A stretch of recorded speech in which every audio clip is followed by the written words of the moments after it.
Master Sergeant Heffer, you've worked for a lot of platoon leaders in your career, and that is a very special and important relationship in our Army. What advice would you give to young platoon leaders? If you could talk to a room full of cadets or a room full of lieutenants at the Basic Officer Leader course, what advice would you give to them about working with their platoon sergeant and working with their NCOs? There's so much to say there, because the relationships can be tenuous, they can be instantly tight. There's so much to say there. I'll try to be quick. First and foremost, to appease you, I'm going to say it first. Don't violate 1/3, 2/3. All right, brigade has violated it, battalion has violated it, company has violated it. Don't be the PL that violates it too. All right, we'll get into how to fix that in a minute, but trust your squad leaders, give them tasks, and let them work. Worst case scenario, the plan isn't perfect, but you've got plenty of time to rehearse, and rehearsals win wars, right? Listen. Don't just do what the platoon sergeant says. Just listen, okay? Just like every soldier, every leader you're going to bump into, we have good advice, we have bad advice, and by listening, you'll be able to differentiate, right? You'll learn your partner's strengths and weaknesses, and you can actually start to become that team.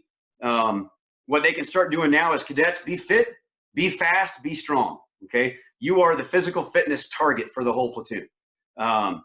You ain't got to be Captain America, okay? But the average soldier in your formation should be afraid of going on a run with you, should be afraid of doing a WOD with you, right? Your all-around fitness measurements should be near the top of all the soldiers you lead.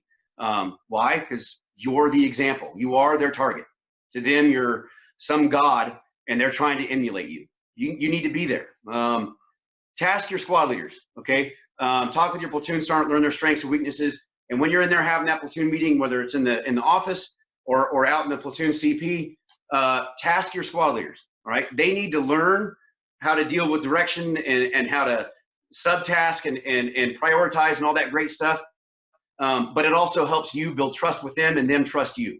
They want to have a portion of this. They need to know the mission, and they're only going to learn it by being tasked to help write it, help build the train model, so on and so forth. Involve them. And then that goes back to the 1/3, 2/3. It builds that repetition of being able to task them when you receive your mission and let them help write it for you. Understand your platoon sergeant's had countless partners, countless PLs in his life. Ask him, what worked? What didn't work? What do you like? What don't you like? You're going to do what you're going to do, but take that advice and try not to make the same mistakes and learn from it. Don't reinvent the wheel. Start from fresh notes, or start from notes. This is what worked. Lastly, counsel your partner. Okay, you're going to have disagreements. He's going to have weaknesses. You are a team, and you need to speak candidly with each other about their strengths and their weaknesses, and do it on paper. Okay, he's nowhere near perfect, and if you want him to wear a diamond someday, he's going to need to know where he needs to grow, and you are the person he trusts to tell him what he's missing. If I had one last thing, seek your first sergeant for counsel, okay? Ask your first sergeant what you need to be doing, because he's done training PLs, and he has the ear of the commander, right? So he probably knows what you specifically need to be working on. Those are great pieces of advice. I wish somebody would have told me those when I was getting ready to graduate and come in. It would have taken away a lot of heartache, but man, those are really going to be valuable for our young officers that are listening in.